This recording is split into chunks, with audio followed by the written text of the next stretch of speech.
Had a little listen to his podcast, huh? Dude, it's educational. Besides, I've been wanting to listen to this one. Welcome to Idling in the Impala, a podcast by and for lovers of supernatural and the fan fiction it inspires. Before we begin, just want to remind you to follow us wherever you listen so you don't miss any episodes or bonus content. If you love what we do and want an easy way to show your support, please consider leaving us a positive, that's all the stars rating on your favorite listening platform. It helps SPN and fanfic lovers find us and share in the fun. I'm Sandra. I'm Casey. And is it ranking if we're not technically ranking things? If we just have a collection of things and we go, this is the top and this is it ranking? Yeah, all right. Is that how we're trying to justify this now? That's what we're doing. Yeah, that's what we're doing. Okay. It's a ranking adjacent episode. Shut up. We don't have a problem. You have a problem. Shut up. No, ages and ages and ages ago, more than a minute, we put out a call to some of our listeners in Discord. And we were like, hey, what would you like, hit us up with some ideas. Our buddy Fictional Lemons, who has actually now been on the podcast by the time this goes out, probably. I hope so. If not, well. If you have not listened to the Fictional Lemons episode yet, first of all, go listen to it. Secondly, if you can't find it, that's my bad. Stay tuned. But they said to us, what about deaths? What about ranking deaths? And we were like, that's a great idea. And we put it on the to-do list, and then we left it there for another minute or so. Mm-hmm. But more recently, we reached out to Lemons, and we were like, hey, what exactly did you mean? Like, because she said to us, best and worst deaths. And we were like, there are so many ways you can take that. What did you mean? So I'm going to just read out what Lemons said to us, and we will go with like how we interpreted that. So she said, there are a few ways you could look at it, but my main thought was that some deaths feel really satisfying, even if they are sad, like Rowena, who of course has another act. And most feel totally unnecessary, like Charlie. So I like Rowena's death, even though it makes me sad, because it feels earned and like she got a decent send-off. This is complicated by the fact that even after characters die, they might come back, Bobby, Kevin, Rufus, etc. So it's totally up to you two how you want to approach it. But in my mind, I was thinking what deaths are earned and what deaths are just sucky writers, affectionate, taking shortcuts. So me and Sandra pondered that for a little while. And then we were like, we should probably sit and record this. So welcome to us sitting and recording this. And in true Casey fashion, I have not prepared for this in a little bit. True. I have a list of names. I have no notes. So God's help us if I forget why a name is on the list, because you will hear me scrambling for Wikipedia in real time. Well, you probably won't. Sandra will cut it out, but Sandra will hear it. But I sort of like, these are just 5 deaths that felt satisfying and 5 deaths that felt unsatisfying. They're not ranked 1 to 5. They're in no particular order. That's just how I did it. Maybe Sandra did rank hers 1 to 5. I don't know. But I titled mine sort of satisfying / earned death, as in, like Lemon said, deaths that like make you feel sad. They might rip your heart out, but you're like, story-wise, that was satisfying. That was an appropriate death. And then 5 unsatisfying / pointless deaths that made you go, fucking what? I'm sure you can all guess which deaths might be on my list there. And just for a little bonus spice, I had some honourable mentions that didn't really fit in either of the categories, but I was remiss to leave them out. Okay. So I kind of went, I will say I understood the assignment that Lemons gave. Oh, good. But not that I necessarily followed it, because I do have some situations where a death is totally pointless, but feels satisfying just because of my loathing, maybe, of a character or something along those lines. So I feel like it's sort of a mix. Like something's definitely like earned, makes total sense in the plot and the arc of the story and, the characters and how they are important to the boy, like those kinds of things. So I feel like it's kind of a mix. So I totally understood what Lemons was saying. I just noticed as I was thinking of them, I was like, not, like satisfying, but kind of pointless, like for a few, or not earned I don't know. I feel like once we get into it, we'll talk about it. I did not rank, but I do have runners up in both categories because I just kept thinking about it. And Casey and I were talking about this, I think yesterday. And Casey was like, I just looked up a list. And I was like, No, I didn't look up a list. I had names. I thought you said you looked up a list. You said you found a list. I looked up a list. I did find a list, but I had names. Okay. And then I ran out of names. So I looked up a list. Oh, so you mean you couldn't even... It went on for 126 episodes. That's a lot of fucking characters to remember, mate. But you're saying like you didn't even come up with 5 off the bat. You had to look up some people for each of these. Is that what you're saying, though? Mm-hmm. Okay. All right. I came up with some, and then my problem was I woke up in the middle of the night, was like, oh shit. I wrote myself a note. Like, you know what? Don't forget these two. Like, don't forget this one. How could you forget this one? That kind of thing. It was satisfying / earned deaths I had to look up. Yeah. I had loads for my pointless deaths. I'd start cutting shit like I was writing a J2 fic and we were in G territory. I'd start snipping shit like I was getting paid for it. And it's unsatisfying. Yeah. Worst deaths were easy to come up with for me. I came up with those 5 right away. And I'm like, oh yeah, and this one, and this one, and this one, and this one. Yeah. I was like, I need to stop. So I will say, because I spoke to Sandra about this yesterday, and I said to her, I haven't included the main 3/4. Mm-hmm. Depending on whether you are Team Free Will OG or Team Free Will 2.0. Mm-hmm. No. So was Team Free Will OG Bobby, Sam, Dean, and Cass? I think so. Oh, okay. Depending if you are, I think we should just say the end of the end of the series is, I think, where we kind of did not go. Okay, I did not include Sam, Dean, Castiel. I did not Jack. for the end season. No, the end shush. You are being thrown under the bus, and you will shush and be thrown. Thank you. I didn't include any of their deaths. She's trying to quantify that by going, I didn't include any of the final deaths. Yeah. No, I didn't include any of the times that Sam, Dean, or Castiel died. I don't think Jack died at any point. Oh, no, he did. No, he did. I didn't include that. I got a lot of mixed feelings about Jack at the moment. I didn't include any of those. And I said that to Sandra, and I was like, I didn't include any of these.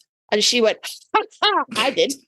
And I was like, fucking, and you see, because we're so in touch now, we've been doing this for so long, and we're like, obviously we're friends before that. I went, if you fucking included Mystery Spot, I'm going to be so mad. And she did. So we'll get to that when we fucking get to it. Yes, I have. No, there are no reasons. Shut up. There are my reasons. There are no reasons. And I'm like, before I gave a chance to answer, I was like, oh yeah, did you include Dean's funny death in Mystery Spot? Does these tacos taste funny to you? Dean randomly dies in the shower. And she was cackling, going, yeah, I did though. So we'll find out when we get there. But no, I didn't include any of like the main characters. And for people that died more than once, I included their last final permanent death, the one that they didn't come back from. Right. Yeah, because it is Supernatural plays fast and loose. Yeah, it's actually on the Wikipedia page that I got some of my list from. It's from the Supernatural wiki, not the fan wiki. There's a quote from Jared on there that says, getting killed in Supernatural is almost when you know you've made it. It's like getting a Weird Al song about you. You're no one in Supernatural until you've died. Yeah, true. It is true. It's very true. I think that's very true. Very accurate. But the image is on this Wikipedia page, Dean's many deaths in Mystery Spot. Aww. Fuck off! You give me all like that. Rude. Do these tacos taste funny to you is on there as well. And the one where he plugs his razor into the wall and electric shocks. Where he gets hit by the car. It's just, yeah. Well, I'll save it. I'll save my oohing and ahhing over that for later. Did it look cool? You peed yourself. Oh, yeah. I think the doggy one is just one of the cutest ones too. Does somebody need a friend? The dog is there. The dog is there. We'll put a link to the Wikipedia page. Oh my god. So you can see this. Yeah. Dean getting hit by the car, when he gets shot. The one in the shower where he like peeks his head out the shower curtain, the razor one. I'm really curious, like listeners, and like if anybody in Discord wants to shout out after they listen to this, really, like, what are like, what are the thoughts on Mystery Spot? How many people are just very like they can't, they just, Will because we I know agree? people are out there. I know people are out there that do not like it. And I'm just always, I'm right curious. here, dude. I'm right here. Besides you, Casey. Could you like my dude? I'm right Besides here. you, we are having a conversation. So besides you, other listeners, as to how maybe we'll put a poll in Discord. Yeah. And then we'll follow that up with what are your thoughts on regarding Dean and really cause some fucking chaos. Oh, okay. I think we put that in one of our behind the scenes. I can't remember our lengthy discussion about that. Oh, my tantrum in there is that's an outtake. Join our Discord for access to exclusive outtake content. Support us on Ko-fi and get access to behind the scenes Discord channels. See how unhinged we really are, that there's actually more unhinged moments that we just decide not to include. Oh, that was a complete, I had such a tantrum. That was when we were recording with Dreamer and I was like, I just don't understand why you guys, so Dean people could like that episode and you were both so fucking patient with me going, it's not that we like it. And I was like, I just don't get it. Yeah, I think that's where all this kind of like does circle back to like the best and worst deaths and how they hit people differently. And I think it does depend too on, who some of your favorite characters are in the show. And that varies from person to person too, as well. And so a death can, just be very unsatisfying, whether or not it's quote unquote like earned in the story. You know what I mean? So there's a lot of reasons to have kind of fun discuss. I mean, we're talking about death, but fun discussions about still a fun discussion. The show, it's fictional. It's fictional. About the fictional characters. And as the consummate professionals that we are, we did not decide how we were going to do this, who was going to go first, how we're going to work this out. So as we figure this out in real time, do we do somebody goes through their worst deaths and then other person goes through their worst deaths? Okay. All right. Yeah. How do we decide who goes first? I'll go first. Are you sure? Because I can go first since you said you don't have notes. I've had a thought in my head, and the longer I wait, the longer the chances that thought will leave. Okay, and we are going to do worst, right? We're going to do worst first. Yeah, we're going to do worst. Okay. Yeah. All right. Alrighty, I'll go first. So yeah, I tried to ask Sandra what she headed hers. Because I was trying to do that, and she was like, "Baby, I am at work. I don't have access to my documents." And I just sent her a picture, and I was like, "I've done this. Fuck it." So maybe my headings don't line up with Sandra, but I said unsatisfying / pointless deaths. Mm-hmm. And I'm going to read bottom to top like they are ranked, but they're not. They are in no particular order, apart from the order in which I thought of them. So, Rufus.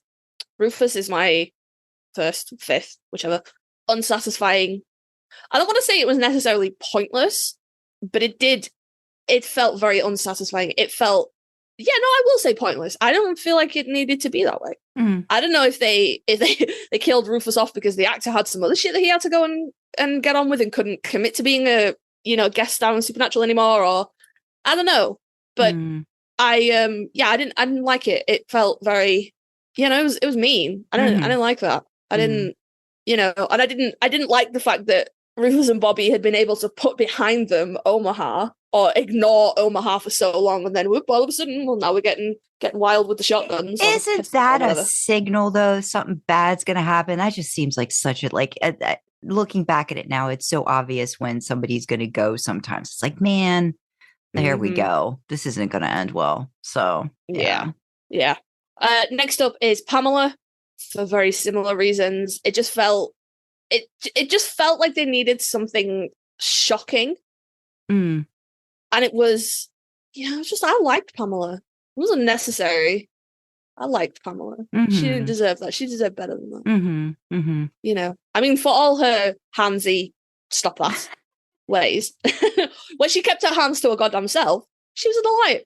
I liked Pamela. And also, like, there was no way to do these lists without being emotionally biased. The scene at the end, when she's dying and she's like, "Nope, it's up for me," and they're like, no, we're gonna get you out, we're gonna save you, and she's like, that's sad, y'all. I don't like that. Yeah, I don't like that. Yeah. Okay, if you ever wanted more proof that this isn't actually in any kind of ranked order, my next one is Charlie. And you know how fucking angry I get about Charlie. Yeah. I don't even feel like I need to go into this. We've discussed it at length. That was so it was so pointless. Yeah. And like, it wasn't even, Charlie wasn't even like, she was a guest star. She wasn't even like a series regular or anything, like Felicia, I mean. So it wasn't like in the early seasons where it was, oh, let's call Bobby every 2 episodes. Charlie wasn't like that kind of support structure that you could take away to destabilize it. It was just fucking pointless. Yeah. Yeah. Okay. I'm going to swap these last 2 around because I have more to say about the next one than I do about the one above it. Crowley. Again, I've discussed it at length, and we know why. Like, there are outside influences on that. But it was just, man, what the fuck? What a way to end a character's arc. What he just... And also, like, Crowley never would have done that. Crowley was not the self-sacrificing type. He was not about that life. And again, it was just... See, that is difficult because we do know that Mark was kind of like, yeah, no, I'm done with this. Fuck off, write me out. Mm-hmm. But, you know, I don't like it. And I don't, he died and then it was for naught anyway. Yeah. Yeah. So it was very unsatisfying, very pointless. Yeah. I don't like that. And my last one, it is different from all of the others for different reasons. So my last one is Mick Davies, the British Men of Letters guy. Oh, okay. Yeah. And the reason that it is on this list is because it marked a shift in the show that I didn't like. You've talked about this, yeah. Way back in whatever, season 4, I think, Dark Side of the Moon. Season 4? 5. 5? When they go back to heaven? Yeah. Yeah, Dark Side of the Moon. I've discussed with Sandra, and I've probably discussed it on the show as well. That episode's really pivotal for me because it takes away any threat of death. They die. It's not like the Wishing Well episode where Sam gets struck by lightning and then comes like it's not. That's like, you are for realsy dead, but heaven's going to magic you back to life. And then it goes, this has happened multiple times. Like, this keeps happening. And it really it marked a shift in the show for me that death no longer held any weight. Okay. Like, when you compare to All Hell Breaks Loose in season 2. Oh, fuck me. What's the episode at the end of season 3? No Rest for the Wicked. Yeah. Like, actual painful, this is difficult to come back for. Like, there are ways, but do you want to pay the price? That kind of thing. The pain and the grief and like everything that goes along with it. Yeah. Mm-hmm. And then here it comes Dark Side of the Moon. And it's like, oh yeah, no, heaven will just snap you back to life. And this has happened multiple times. And it really marked a shift in the show for me. And I forget what episode it was, but Mick's death did that as well. Because it wasn't because he was a monster. It wasn't because he'd gone dark side. It was because he was a threat. Well, it was like a power play allegiance thing. Like, his allegiance was shifting, and Men of Letters just weren't having that. And he was a threat to their operation, so he was taken out. And it was there was something about that, like the gunshot and the spray of blood that really stuck with me. And we don't kill humans. That was like the whole thing. And I know that I'm a little bit by the wayside by the time we got there, but that was like a human killing human for no reason other than human bullshit. That it really clanged for me. Yeah. And I really hate it. If they'd sent him on a hunt and, engineered him to have an accident on a hunting trip or something, I think that would have been different. But it was so fucking cold-blooded. It just really, really clangs to me, really sticks out to me. And I really don't like that. Like, that's not what we're here to do. That's not... If I want to see humans killing humans to be bastards, there are 1,000 shows I can watch with that premise. That is not what I'm here for. I get that. I think, too, though, I mean, I'm wondering, too, if that really... Because the whole Men of Letters thing, the British Men of Letters, was really a contrast. I feel like they were a blatant contrast to what sort of like and we've talked like the Hunters Network, in the United States kind of was. And I'm wondering too, if that was just another way to say, look, this is how different they are. This is how because I think they did that with like Tony Bevel, like in the beginning, she was very much like whatever their by the book procedural stuff was very cold and calculating and different. And anyone who went outside of the bounds, I mean, they were even doing that when they were showing like the flashback to like the Wizarding World Potter crap shit that looked like when they were little, like the Yeah. growing up thing. It was very much like kill or be killed if you don't fall in line with the program. So I get that it was outside of what we have been taught, but I kind of wonder if that was the whole point of it too, is like, this is how different they are. This is how dangerous they are if they take over sort of a situation. There's no right or wrong. There's what benefits them for their goal. And that, I mean, if we're talking politics right now, that's scary. Yeah. No, that's very in line with shit that's going on right now too. Yeah. It is like I'm fully prepared to like accept that as like a reason and a rationale, and that's totally fine. Like Dark Side of the Moon, that episode needed to happen. You needed to see like what like behind the scenes, so to speak, what was happening. And there's a whole bunch of other stuff that goes on in Dark Side of the Moon that we won't get into in this episode. But it just fucking clangs for me. It just no, I get it. It just takes some of the, I don't know, it just chips away at some of the foundation of the show. Like it doesn't sit the same in the water after that. Yeah. So yeah, I don't know. And also Mick was fucking badass. He deserved better. Fucking I like that he had an enlightenment, right? Like you could tell he was kind of a little probably wavering or unsure, but his exposure to something different gave him different ideas, and that was not acceptable for the status quo in the British Men of Letters. Me and Sandra have not seen each other's docs, by the way, so I have no idea what's in them. Yeah, I kind of like it when we do that because it makes it, I think, because I was making some notes on mine while you were saying yours. So I missed Pamela again, even though I really like Pamela as a character. Oh, Pamela! I missed Pamela. And I didn't include Mick Davies. That's okay. So I'll go through my runners up first. I do have more runners up than I have. Sorry. I just, like I said, I couldn't help it once I started thinking about it, but I'll try to be quick. Okay. So, runners up, Ash, we hardly knew you, buddy. You might have had too much smarts and been too helpful. And the Roadhouse was the kiss of death, as we've talked about in multiple situations. So I think anything related to that had a expiration date on it at some point. Kevin, we've talked about this so many times. It's like hashtag justice for Kevin. I just felt like he was underappreciated and just was another guilt stick. Bella, Bella's not one that I had right away. It's been upon more rewatches. Her storyline was rushed, and I know this more than likely had to do with the writer's strike too. Like they just were having to wrap things up at a quicker pace, I think, than they were ready for. Like she dies the second to last episode in season 3. But I do appreciate her as a character more on my rewatches, and I kind of feel like she might have had more to add to the story going forward, especially because there were hints of, Sam finding her attractive. There was the tension with her and Dean. And I think that's also an expiration date, unfortunately, for female characters. That leads into my next one, which is Anna, because she gets offed in like season 5.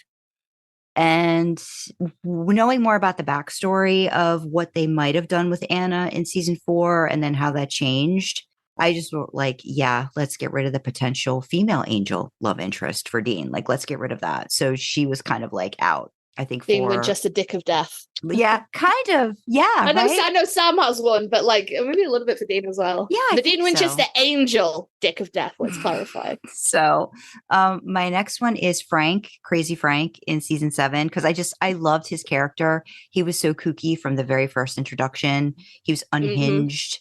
Conspiracy theorist, and I think that too is just ends up being too good for the supernatural world. Like I think the writers and producers gave themselves a chance to bring him back by not showing us a body, but they never cashed in on it. And that was kind of one of those things where, it's like you kind of hoped you'd see him again, and then when you don't, it's just like, so there were opportunities for him, and I just miss that character. And then the other one is just the dog in season 7. Repo Man, that was just so unnecessary. Like they just didn't need to do that to the poor dog. Oh, They just didn't. Yeah, they just didn't. I've forgotten about that. I blocked it out.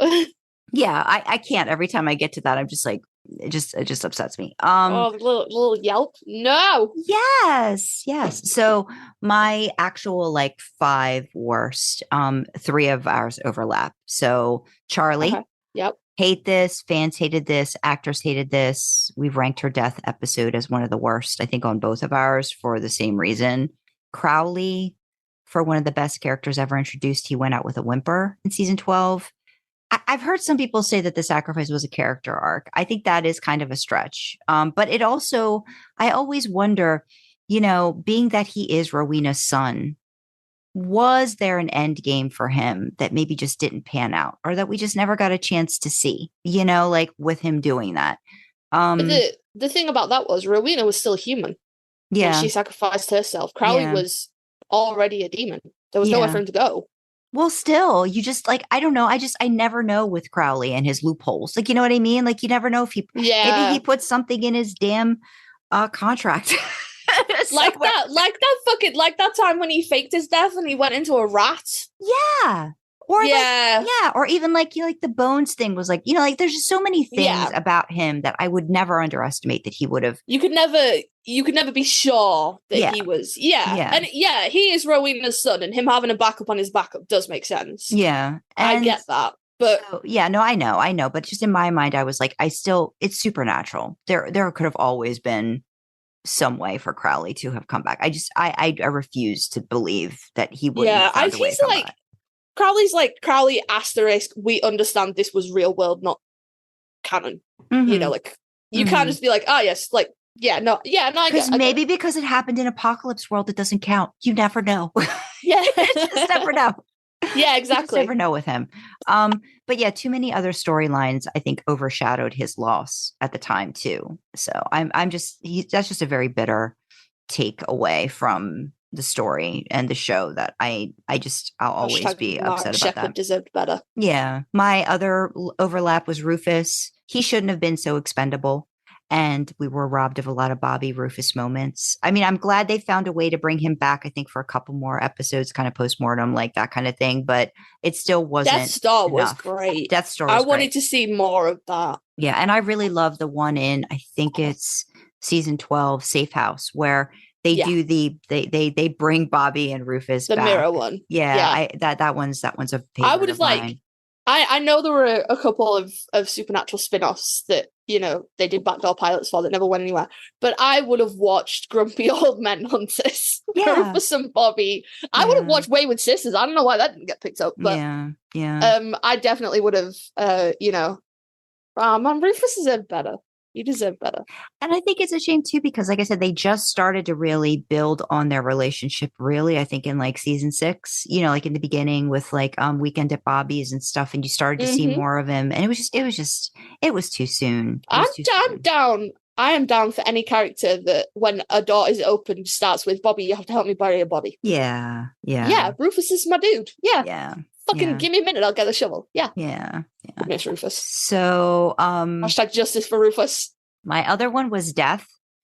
Just because I really liked that version of Death. And the season 10 ender. It just again, losing him at the end of season 10 ranks up there with me, Crowley, losing Crowley in season 12, end of season 12. Yeah. I feel it. I still have no idea what the point of that was. No. I mean, again, unless you just see and it's just little hints along the way. Oh, you can't kill Death. You can't kill Death. Well, I guess Dean can't. That kind of thing. Julian Richard's death, well, first of all, was a badass and the bestest. And Lisa Berry is a fucking delight. But I hated Billy's death. She had such a hate boner for the Winchesters. Mm-hmm. I hated it. Mm-hmm. Whereas I feel if Dean had turned around and gone, well, I'm going to walk out if it was Sam, Julian Richard's death would have been it's your funeral, motherfucker. Yeah, and just let him go because he didn't interfere, quote unquote. Yeah, I mean, he gave Sam the opportunity. Season 9, beginning of season 9, and when he changed his mind, he just let it go. Yeah, okay. Yeah. When he told Dean that in order to get Sam's soul, he had to spend 24 hours with the ring, and Dean failed, and he was like, "All right." Mm-hmm. He's kind of more. It's never a task and a reward. It's always a lesson. Mm-hmm. I think. And Death goes, "I can do this, and this will happen. But if you don't want to do that, then go on with yourself." I think it was so. I think it shows how convoluted the end of season 10 was that we honestly what actually did happen. But we don't remember. I'm positive that it is Rowena though, the ritual. Death had nothing to do with the mark. Mm-mm. Yeah, no, it didn't. It didn't. Now that I'm thinking about it, but it was just then Sam coming in, and then it became now another decision has to get made, and it was the boys. Again, we get into the tier system. But I still think if Dean had turned around and gone, I can't do it. Yeah, no, I agree. Death would have just gone, all right. Yeah, I don't know. It's just that again, that's why I hate it. It just doesn't make sense. It's just weird. My last one, Missouri. I don't think we need to talk about this again. We're all still very fragile. Missouri. So those are my top 5 worst deaths. And I didn't have a great little title. I'm just like worst deaths, no particular order. Yeah, that's fine. That's fine. All good choices. All people that I did. Well, not all people because we had like 3 overlaps. But I didn't think about death. And I'm not as married to Missouri as you are. I'm sorry. No, I love she's her. cool. She's a kick-ass character. Her. There was so much potential. Missouri is your Pamela. Yeah. It didn't have to be this way. Absolutely. Alrighty, well, since Sandra's got runners up for her 2 categories, I will do my honorable mentions. My first honorable mention is Gabriel. Actual, like Gabriel, not like Loki or whatever. Actual Gabriel. And although I said I was only including the last death, each of his 2 deaths felt so weak. I guess. But I am more specifically thinking of his final death because you never really we can neither confirm nor deny that Gabriel is dead after whatever the fuck episode it is in season 5. Hammer of the Gods. Yeah. Yeah. We can neither confirm nor deny. We just have the DVD. And it's Lucifer. It's Lucifer both times, right? Is it? Yeah. No, no. Is it Lucifer or is it Michael the second time? Hang on. Who does it? Wait. Maybe it is Michael. But either way, it's one of the archangels. Okay. Where the fuck is it? I thought it was Lucifer, but maybe it wasn't. Yeah, no, it probably is Michael. Oh no, it's okay. It is Michael. It's Apocalypse World Michael. It's not all Michael. Okay, gotcha. Yeah, so I'm specifically thinking of the second one because, like I said, it's we can neither confirm nor deny. Everyone, including Lucifer and God, believe Gabriel to be truly dead after this, but he's not. He's caught. He's in prison. Whatever. But the second one, he goes through all that shit, all of it, and then he just gets taken up with a stab, and it's really, it's bleak, y'all. And I know that's stupid, but it happens in Apocalypse World, so it's like that got like washed out gray filter and everything. Yeah, and it's just, and I'm just like, it has like a muted feel to it. And that's the thing. Like a lot of that stuff that happens just doesn't be. It's like, it just leaves you feeling just like doesn't feel like real almost. And I remember like sort of similar with Crowley. I was like, this isn't it, right? Surely not. Surely he's gonna. And then he just fucking didn't. And then it panned out, so you saw like the wing shadow, and I was like, oh no, shit, he's for real, dead. And it just, I felt like his character deserved better. I do feel like his character deserved better, but the reason it is an honorable mention is because it is not a pointless death. It is not shitty writing. It is a valid plot point to show how dangerous Apocalypse World Michael is. And it sets us up for what is going to happen with Dean and Apocalypse World Michael, that it's valid. I just hate it. And then in an absolute direct counterpoint to Rufus, I have Samuel Campbell. He wasn't good enough to make my most satisfying deaths. Why he would only have made that because I was like, fuck you, Samuel. Not because, but again, it wasn't a pointless death. It was, it was fair and it was valid, and it was like just a nice way to just be done with the Campbell family. But also, I just kind of weak sauce, he wasn't like a villain or anything, but it was a fucking problem. And it just kind of felt weak sauce that, a bug in somebody's ear was what got him at the last second. But then also Sam's kind of last fuck you that Sam Campbell let him just run a riot and didn't, just really worked behind their backs. It's like, it was nice that Sam got to go, hey, fuck you, and shoot him. But I just have conflicted feelings about. Yeah. On the one hand, fuck you, Samuel. But on the other hand, oh man, it could have been better. Okay. Gotcha. Could have been better. Gotcha. It could have been better. This one is an honorable mention Yeah, I've said it's Eve. Hmm. And it's difficult because had she been given the weight of like a full season to be a proper villain, I think there was some real badass shit that could have gone down there. Right. She just had the unfortunateness of being jammed into season In 6. season with the 6. fuck else that was going on in season 6. Yeah. But it was unsatisfying because she had the potential to be so much more. Right. But it was satisfying that Dean took the shot with the Phoenix That ashes. was good. That was good. Was really clever. Yeah. That was really, really clever. Yeah. So it was like really great writing and really shitty writing, like on the same page.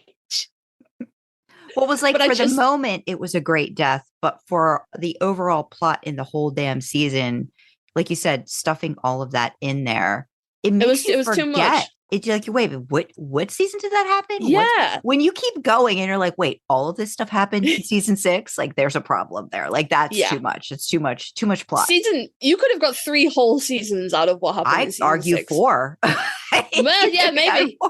Yeah, maybe. Yeah, maybe. But yeah, just again, they could have brought the Campbells back in a way that could have been interesting. They could, like, the whole Soulless Sam thing could have gone an entire season. The whole Mother of Monsters could have gone an entire season. Could have gone a season. The whole what the fuck is Cass doing with Crowley thing and the angels situation and the war in heaven Purgatory could have been setting that an up. entire season. There was so much. We could have lost at least a season of Leviathans to one of those other seasons. And again, I still think Leviathans could have been so much better if it had been just done differently. Like they just could have done that better. But that's a whole. We have that on our list too. Like we're just too much plot in seasons. How much is too much? AKA, what the fuck happened with season 6? Yeah. Yeah, no, absolutely. Those are all good. I have oh, more. You have another one? Oh, I didn't know how many. I thought you said you had 3. You have more than 3? Yeah, no, I added Gabriel on at the last second. Okay, gotcha. Literally as you were talking. Okay, gotcha. About death. Gotcha. No, my last one is Ellen and Joe. Mm-hmm. And you can't split them up. Ash nearly made it on here as well. So I'm glad that you mentioned him. But yeah, on the one hand, that sort of the way that those seasons were set up, and like the sort of the dismantling of all the various little support networks that Sam and Dean had in order to make them vulnerable. It was season 5, wasn't it? Yes, it was. Yeah. And that, they're just strategically just taking things away in like, oh, maybe if we take this, they'll say yes. Maybe if we do this, they'll say yes. So on the one hand, canonically valid, a very incredibly touching, difficult fucking scene.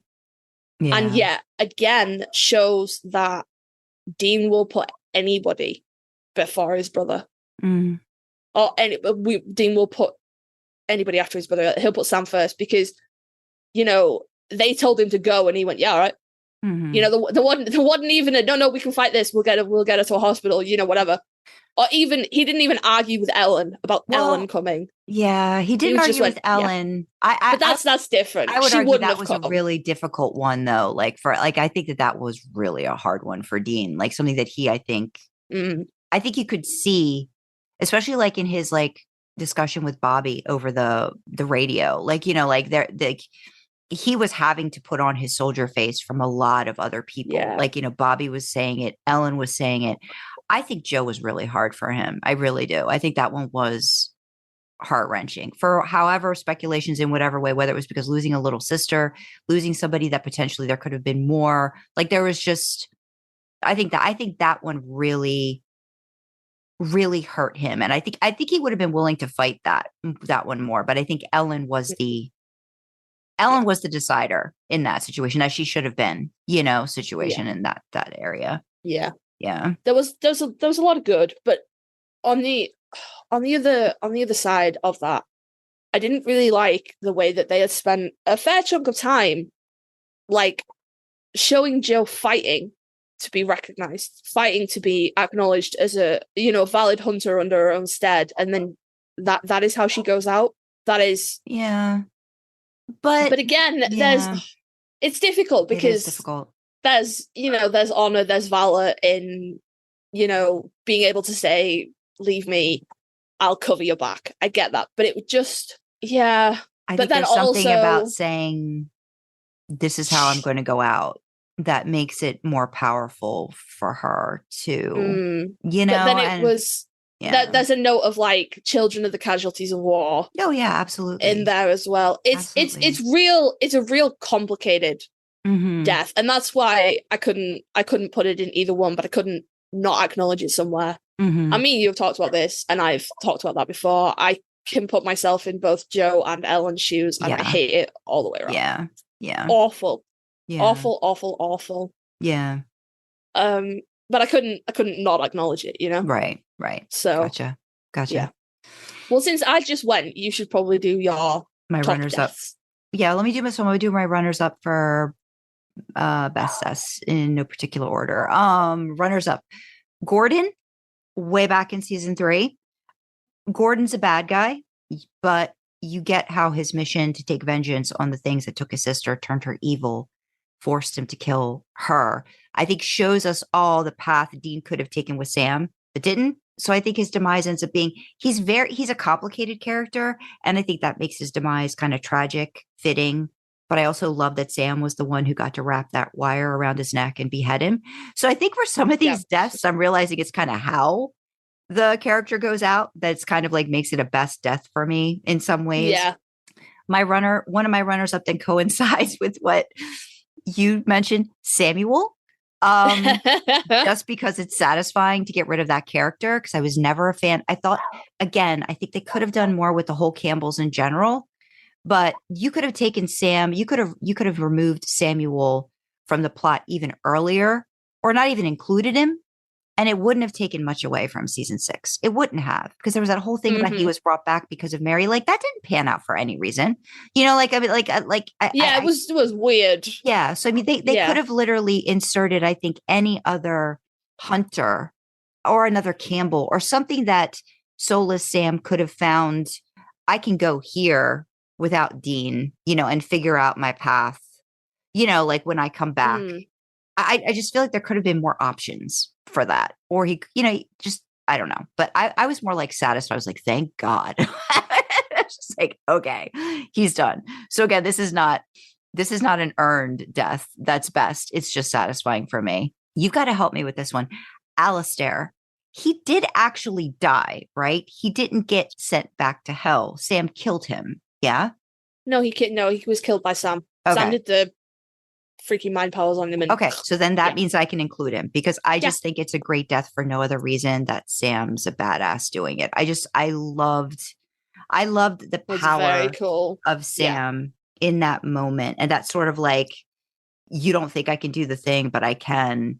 That just it incorporates all of the, oh, we're in trouble. Like this is going to be a shit show like situation. Like we need to reconsider everything that's going to happen now from here on out. So I think that was a very interesting and important part of the storyline that kind of builds a little bit more in like subsequent episodes where, Sam and Dean do have that falling out and all those other things. So it gives you an idea of the character, what's going on with Sam, I think more than Alistair. And it felt satisfying because after all of the shit, the ragging Dean, like Dean torturing him, trying to get somewhere and it not working out. And then him almost, killing Dean, but then Sam coming. It was just really good. I just like that very satisfying. That whole scene.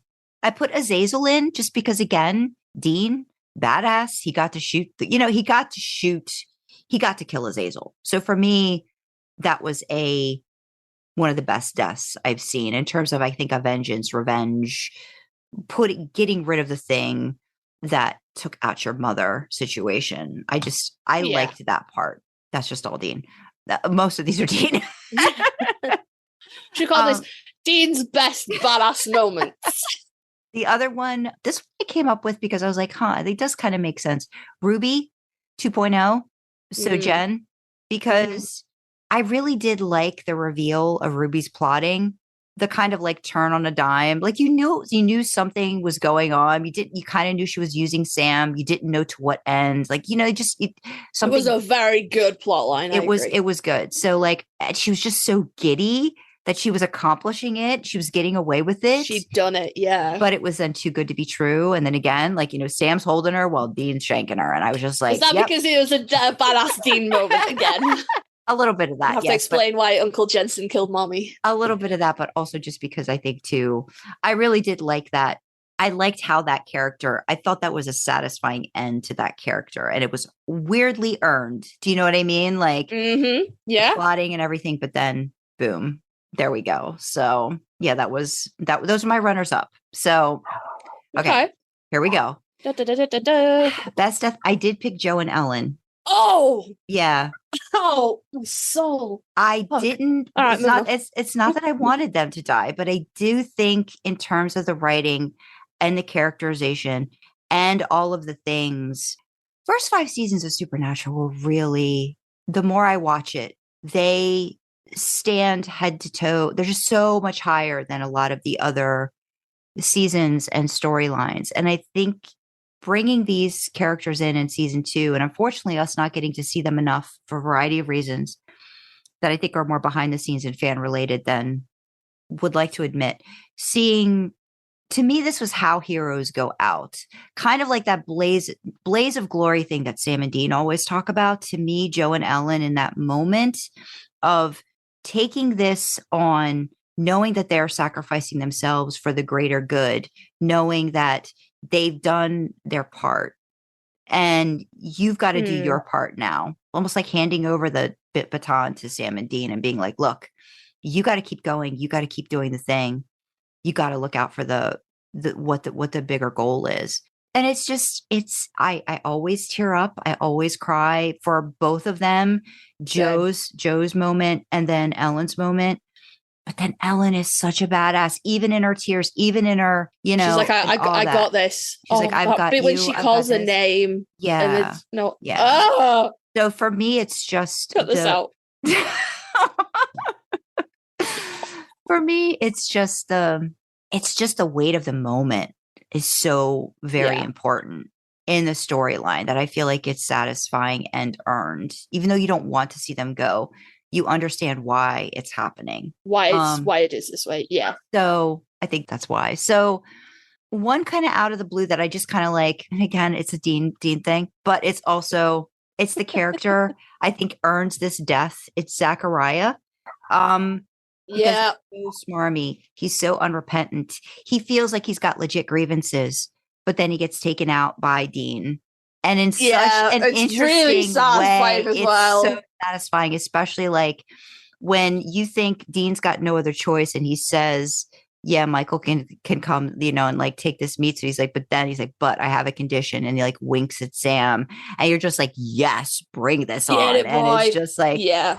And I think Dean even says something to Zachariah at the beginning of the season or whatever, like he's going to be the one to kill him or whatever. So it felt earned and it felt worthy because he put them through shit. Hell. Yeah. And to me, it was like, yes, you get the thing. Bobby, this is always a tough one to put in the best category for deaths because I love this character so much. But I think his death episode, Death's Door, it's such a gut punch. You're given so much about the character, the background of the character, that just makes you see how tragic his life story is. You get bits and pieces of it, but then you get more in that episode. You just love him more. You just fall in love with him more, yeah. What he sacrifices for the boys, his obstinance to defy the Reaper. Like, and again, that stuff happens afterwards, but I just, knowing the things about him just chokes me up every time. I react to it differently every time I watch it, but it's still so very effective of an episode. And I've talked about this before.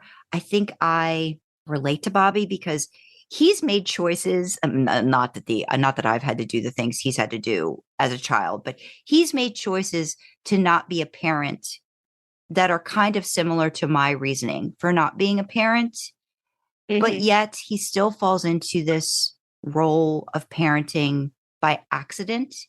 And he brings all of his love and care to the situation, and he gives into it. And that just is so very special to me. And that whole idiot, everything about that, it's just lovely. It's heartbreaking, but lovely at the same time, because then you also see the love that the boys have for him. It's always been there under the surface, but then you really get to see it, I think, in that episode too. And I really, how important he was. And then you see how important he was to the boys. When he's not there, the void of him is more apparent. I think it's more apparent to everybody when he's not there for them. There's echoes of that throughout seasons. Especially like how upset Dean is that he thinks Garth is taking over the Bobby role. And Garth is like, you're not the only one that lost him. Again, it's you feel his loss to a lot of people. It doesn't happen. It just hits you every once in a while when a character makes mention of it. Supernatural doesn't do this all the time. They do it a lot with Bobby. His echo is greater than I think a lot of other characters once. And every time when I watch it, every time I think I'm starting to get over it, they'll bring him back for one fucking episode. And I'm like, oh, fuck you guys. I watched Inside Man. That was in season 10, where he's in heaven and he has to help them open up the door. And I'm just like, because you couldn't get rid of him. He had to come back in one way or another. Yeah. It's such an important character to them. And I mean, we'll talk about it. Yeah. So my other one was Rowena, another unexpected tearjerker for me when I first saw it, because I realized how much I've grown to, I think, admire and respect a character you initially despised. She has a tenacity. She has a resilience. I mean, how many times, did she already cheat death? But then she fulfilled the prophecy on her terms. And I felt it was very stately and strong and beautiful. And 100%. Damn, Ruth Connell. Just so good in that scene. And with Jared just bringing it full force in that scene. So yeah. And then my last one, because Casey hates it, I picked Mystery Spot because I just can't help it. You got a favorite of those deaths in that? It's the tacos. It is the tacos. I think it's because it's literally like, do these tacos taste funny to you? And it just cuts to another way that he like dies. Yeah. And I think that's so brilliant in terms of the montage of that. But yeah, the montage of all the ways he dies and their quips in the diner, just comic gold. But the more I watch this episode, and this has a lot to do with you too, Casey, the more I'm amazed at how much, it kind of gets revealed with each Dean death. And then the foreshadowing of what life will be like for Sam. So it's hilarity in the first half, but then it's tempered by the stoicism and loss that Sam is trying to recoup in the second half of it. So it's like, it's a really, in terms of how it's written, it's a really great episode, because it brings this, you think it's going to be this like Groundhog Day and not a lot of weight. And then it has all this weight to it. But I love it. Tacos. Tacos taste funny too. I can't help it. Really like it. I can't. It's just one of the best deaths, and because I will argue with you on the tacos thing, because I personally think they're all good though. That's the thing. But the tacos one, for some reason, it's like that pause and that cut that just makes it even better. Because it's like, did he die right there? Like. Yeah, was it later down the line? Did he puke himself to death? Yeah. Yeah. This is not a death, but my favorite is when Sam saves him from being run over by the car. And he goes, "Did I get hit by the car yesterday?" And Sam's like, "Yes." He's like, "Did it look cool? You peed yourself." That really gets me. I do like that. Because Steve's like, should have shot and then myself. Like, of course I peed myself. I'm not gonna sit by a car. You think he has control over his own bladder? Just really, I do really like I don't like the episode as a whole, I know. Like I can admit that the first half of it sets out to be funny, and it is funny. Mm-hmm. Do these tacos taste funny to you? I do also like the subtitle "Dean dies randomly in the shower" as well. Mm-hmm. Yeah. I'm a fan of that one. I mean, and there's just so many, like, and again, like the diner bits, like, because there's like, like all the times they've gone through it, well, again and again and again, and it just gets like funnier and fun. Like, just I mean, it gets desperate, but then there's like moments when Sam is just so done with Dean's shit, and it's just like when they're talking at the same time. It's so good. It's so good. Yeah. So as a whole, I mean, my love for the episode, but I had to put it in because I'm like, this is a moment where you actually get to kind of just make light of Dean dying. And that doesn't happen in any other situation. Like, this is the one situation where they find a way to make it like the insanity, like you were talking about, of the fact that Sam and Dean die multiple times revealed.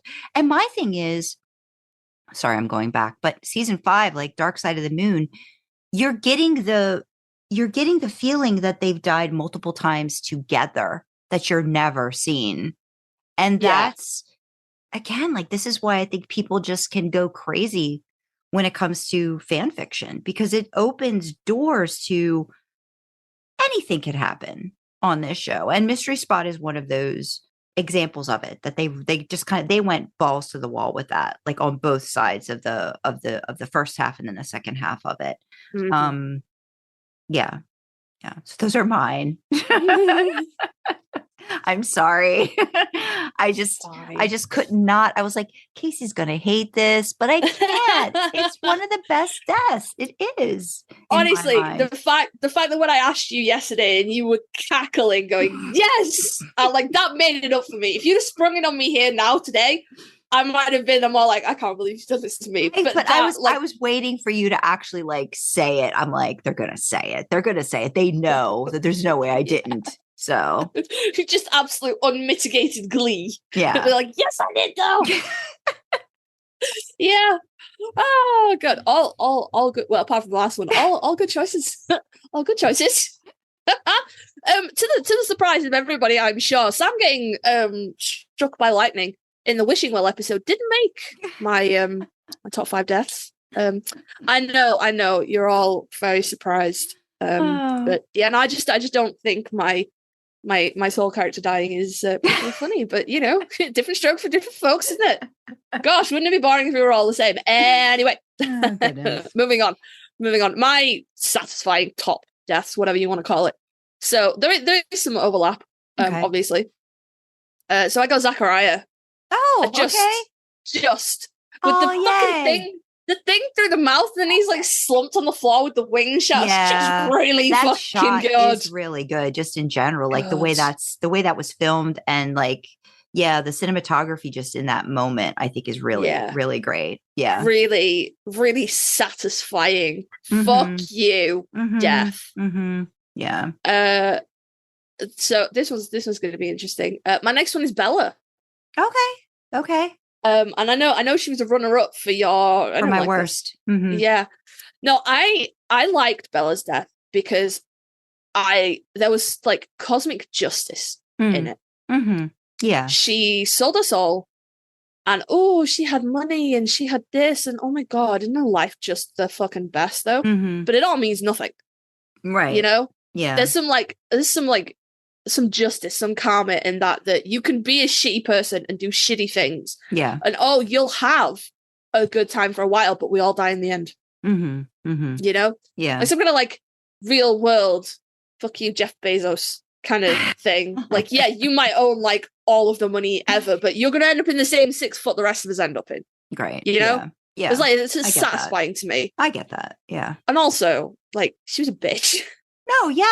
No, it has nothing to do with the fact that I think she was a like great character. I kind of felt like they could have teased us with how bad she was longer, and I feel like it could have been then. Like I totally feel like if they were going with this was how she was going to go out, like because of a demon deal. I just felt you could have explored her more. So that's why I like put her in I liked that though. I liked that she saw her deal come due and she paid the price. Yeah. Like if she had just died randomly, I think that would have been less satisfying.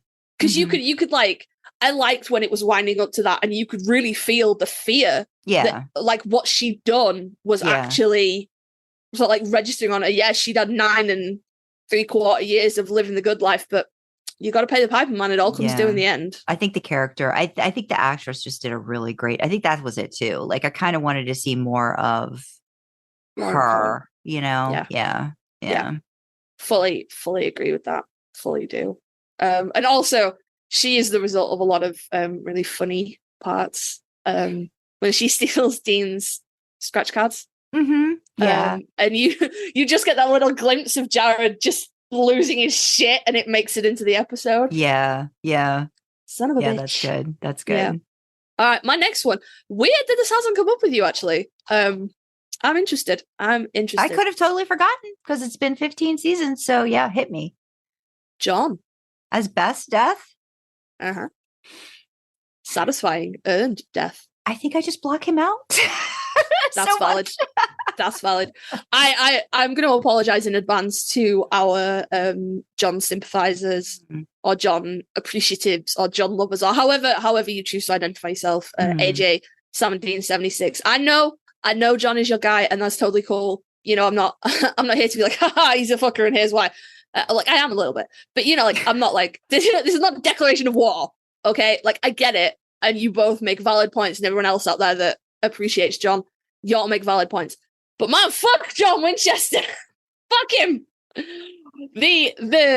I have discussed at length about the long-reaching implications of John Winchester's sacrifice, and or lack you know thereof. what. Sorry, I can't say that again. Sorry, or lack thereof. I'm sorry, I can't help it because when you put sacrifice in there, but that's just me. Go ahead, go for it. Go. Yeah, for it. All right. Go. John Winchester's quote unquote. No, you say it the way you want to say it. Yes, I'm just being a little poking. That's all. Go. No, you're right. It is not a selfless sacrifice. It is a chess move, if you will. He's just bargaining with something. You know, that's all. The long-reaching implications of that and what that does to Dean and all that, I have discussed at length, and you know, I have a lot of feelings about that. But the actual nitty-gritty that he dies alone with a fucking demon in the basement of a hospital, fuck you, John. That is what you deserve. There is again the same kind of cosmic justice. He ruined his children's, I don't want to say lives, but lives. Certainly their childhoods, you know, with extensive fucking therapy. Let's not get into it. He destroyed his family in his search for vengeance, and he was so obsessed with family. But it never meant a goddamn thing. He told Sam to fuck off and not come back. He destroyed a part of Dean. Not all of Dean, but a part of Dean. And the idea that he died alone in that fucking basement, away from his children, it's really satisfying to me. Now, when you say died alone in the basement, are you saying because he made the decision in the basement? Because he dies in his hospital bed after he talks to Dean. Oh shit, does he? Yes, he does. Oh, damn. Because remember, Sam sees him in the bed and then drops the coffee cup. Because Jared's like, I can't believe the coffee cup stood up. Like when you watch like the commentary of it, he dies in the hospital bed, but he makes his decision. Still dies alone. He makes his decision to die. Yes, and he makes his decision to die in the basement with the demon deal, and then he dies alone in bed. Yeah, still dies alone. Yeah. Okay, yeah, no. All right, it's slightly less thematically dramatic now. He dies in the basement, but he does. He dies alone. So you're right. He dies alone. Yeah. He dies alone for everything that he. I'm not saying that John Winchester didn't sacrifice. I might be saying that John Winchester doesn't sacrifice. Give me a minute. Fuck John Winchester. John Winchester didn't sacrifice shit. He went and did what he wanted to do, and he dragged those babies along with him. Fuck you, John Winchester. So, do you feel good? Do you feel better? Do you feel better getting that out? Good. I'm glad. had to examine that. I'm glad. So for everything that he had dragged those boys through in the name of family, the idea that he died afraid and alone, knowing he was going to hell. Fuck you, John Winchester. That is satisfying as shit to me. Valid point. Yeah. Fuck you, John. Sorry again to our John appreciative listeners. Again, it's not a declaration of war. I've discussed it at length. My next one is Bobby. Mm-hmm. All the reasons that you said. Like I said, every time I cry when I watch that episode. Again, weirdly, because I can be Bobby or I can be Sam and Dean. Mm-hmm. I can be Bobby trying frantically to get back to my children to, give them this piece of information or tell them I love them or, whatever. I can see the fight in him to get back to his boys. And I've actually been where Sam and Dean were not in that exact situation where someone dies in my hand, so to speak, but I've been in those hospital rooms feeling utterly fucking helpless, going, God, do something. Yeah. Please, anything. And being told, well, it's, I've been there. I get it. And it's, man, that episode fucking gets me. And then every time I think I'm starting to recover, they bring him back as a ghost. It fucking pops him again for an episode. And then when he starts popping, when they actually when they banish his spirit and whatever, and it's done. And then he fucking pops back up later on as part of the fucking trials to free a soul from hell. And then he's in Apocalypse World and it's Bobby, but it's not our Bobby. It's not right. That hurts more. We've talked about that. That hurts more. I don't like that. Yeah. But what I was going to say while you were talking about it, about Bobby's kind of choices to not become a parent and then actually sort of being a parent, I just think the idea that it is Bobby that meets Dean in heaven, is really beautiful to me. That means I really something, like that. and I know people don't like to hear it, and they think there's just that it was just a COVID thing, but they could have had any actor. Nobody was chomping at the bit. Nobody had a lot of stuff lined up at the time during COVID to do a lot of work. They could have picked anybody they wanted to bring to have. I don't think the fans would have accepted John being there, though. To be fair, I think some would have. I don't think everybody would have. I wouldn't have. But I do think it means. Hi, it's us. We're the fans. No, we wouldn't have. Fuck you, John. So I think that having Bobby meet him is very, very important. Again, for the whole, for his whole storyline and what he means to the boys. And I think it's worth considering as well, that obviously Supernatural, the finale is Supernatural. There were COVID restrictions and stuff, but there weren't COVID restrictions on the Winchesters. Mm-hmm. And who is it that works with Dean? It's not John. It's Bobby, isn't it? And that's our Dean. Yeah. It's not our John and Mary. Although that being said, there could have been an argument that Dean couldn't have showed up and gone, "Hi, this is you from Mount Wilson." That would have been a bit weird. Although there is a picture on Jensen's Instagram that says John Winchester, me, John Winchester, and it's Drake and Jeff. But yeah, no, that I think it's worth considering that as the story Jensen wanted to tell. Yeah. That was Jensen's thing. Yeah. It is Bobby that he chooses to help Dean, to accompany Dean, to come at the end to pass the baton on, so to speak. Yeah. I think there's a lot to be said for that, and just it hurts so bad, but it's so earned. Every bit of it is earned. It's not just speech. His speech. I raised two boys. I adopted two boys. Oh, just so and lovely. The bit at the end when he tells the Reaper no, and it's Sam and Dean fucking about on the couch. Yeah. Just being brothers, and it all fade. Sandra could have my tears, fucking hell. Yeah. We'll be okay. A lot of goodness. It didn't have the feel of some of the stuff that happened in season 5 where it was just taking away from the Winchesters for no reason. It was earned, Yeah. Yeah. And my last one, it's Rowena. Mm-hmm. Obviously it's Rowena. Again, for all the same reasons that Sandra said, and that was her choice. Nobody fucking killed her. She made the choice, Mm-hmm. And I don't know, because it happened so early in the season. It really set the fucking tone for this is the final season. You know what I mean? Yeah. Yeah. Like, you really, like, oh my God, Rowena's dead by Sam's hand. We all know what that means. You're like, oh shit, this is the last, this is no backseas. And that, like, it had, and I know Ruth was going to come back. They were going to see Rowena again, but it had the kind of finality in Jared's performance of saying goodbye to a friend. So did you think she was coming back? I didn't know that she was coming back, but I imagine Jared and Jensen and Ruth knew that she was coming back. Yeah, later on I in was the just season. curious if you had a thought that she might be coming No, back, because I thought it was it, done too. I was like, I thought it was done. Yeah. Done. No backseas. Yeah, no. With the benefit of hindsight, knowing that she comes back later on in the season. Yeah.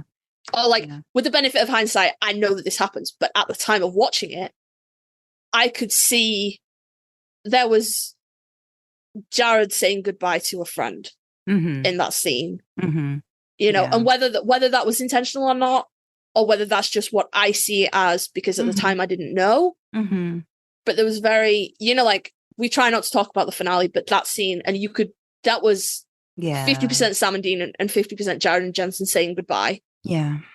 Yeah. Similar kind of vibes, you know? Absolutely. I think that was a lot.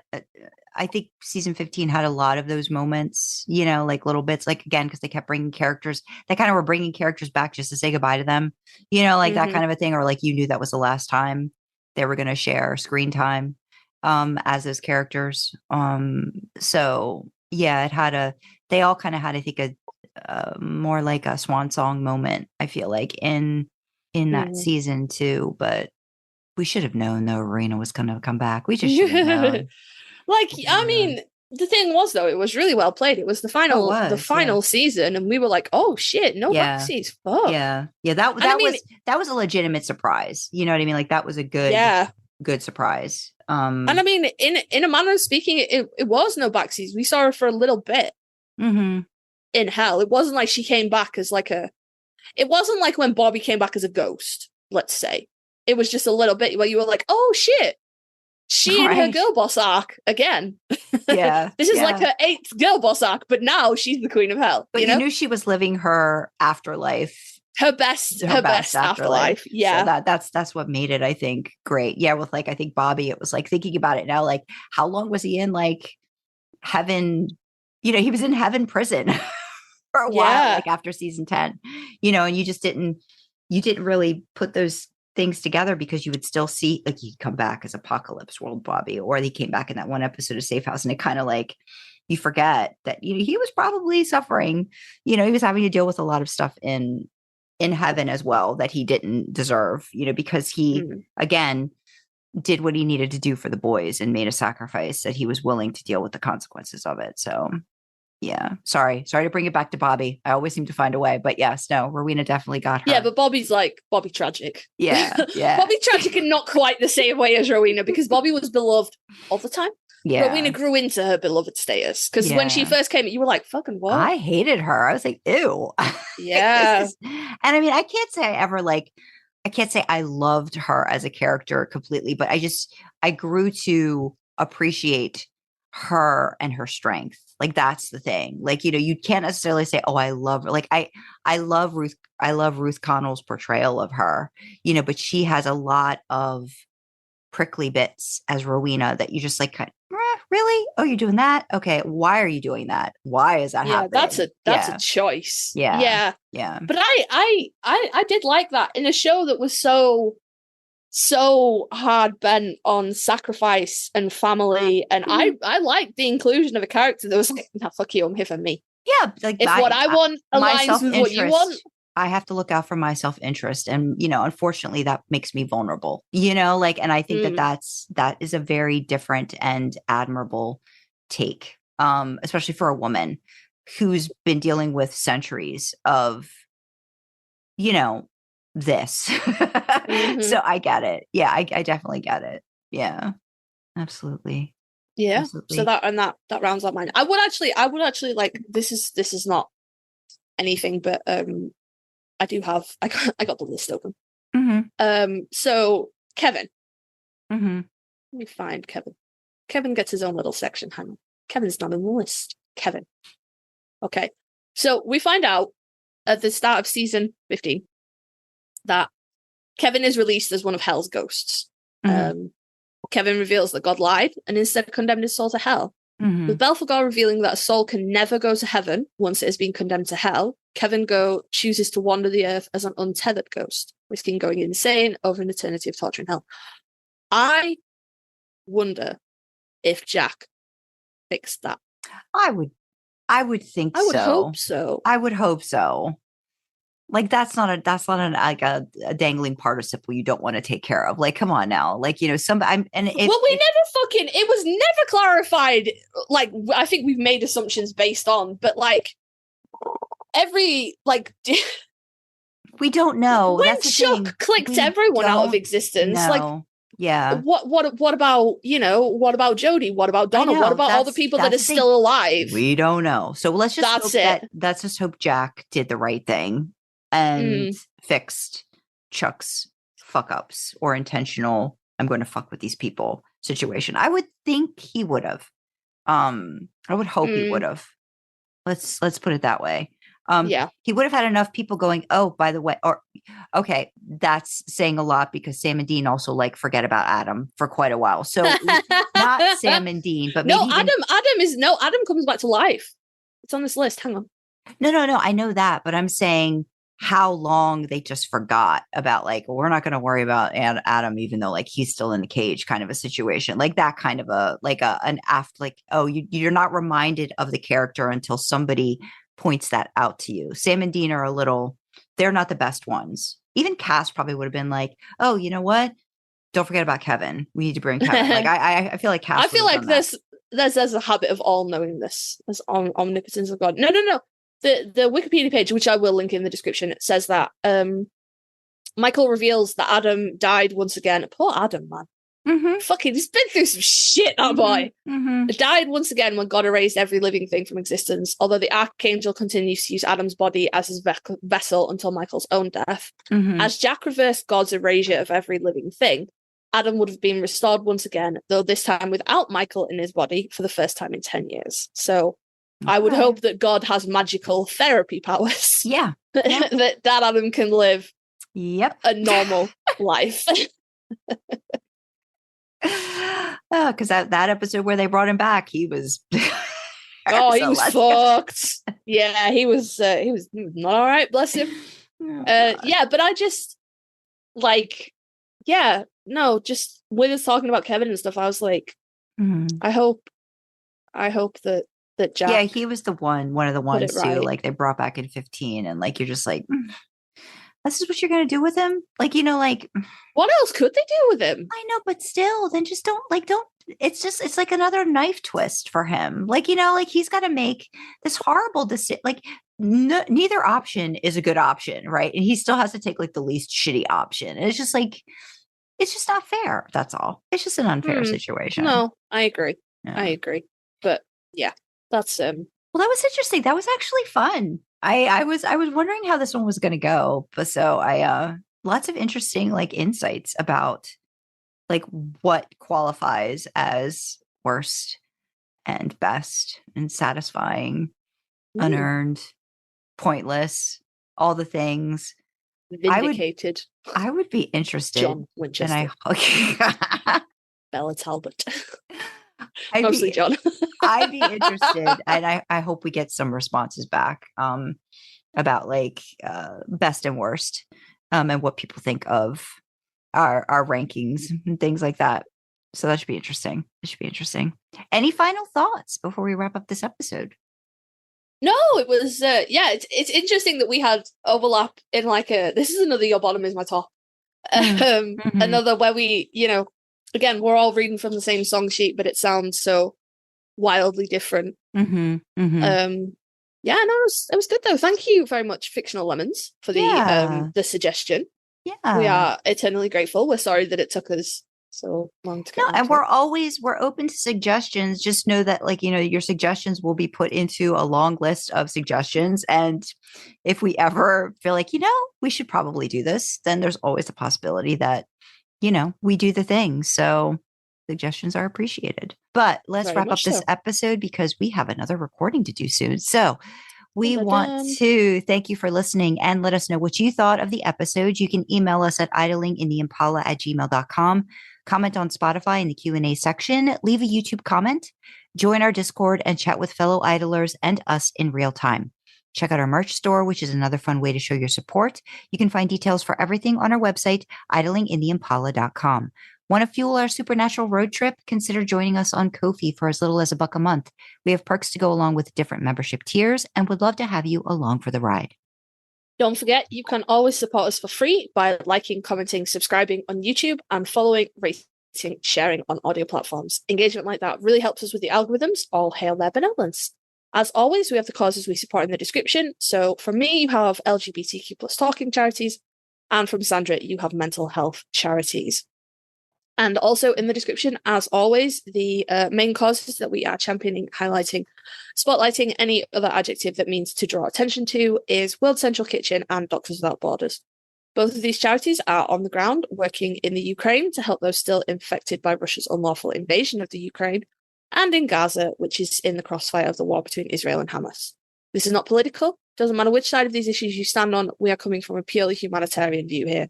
There are people in the Ukraine and Gaza that are trapped, cut off from basic human rights like food, water, shelter, and they're dying. They didn't ask for war, and we want to help the people risking their lives to help them.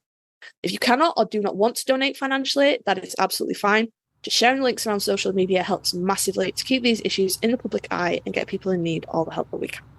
So with that, we will say thank you for joining us in the backseat, and we will see you next time, guys. Bye-bye. Bye.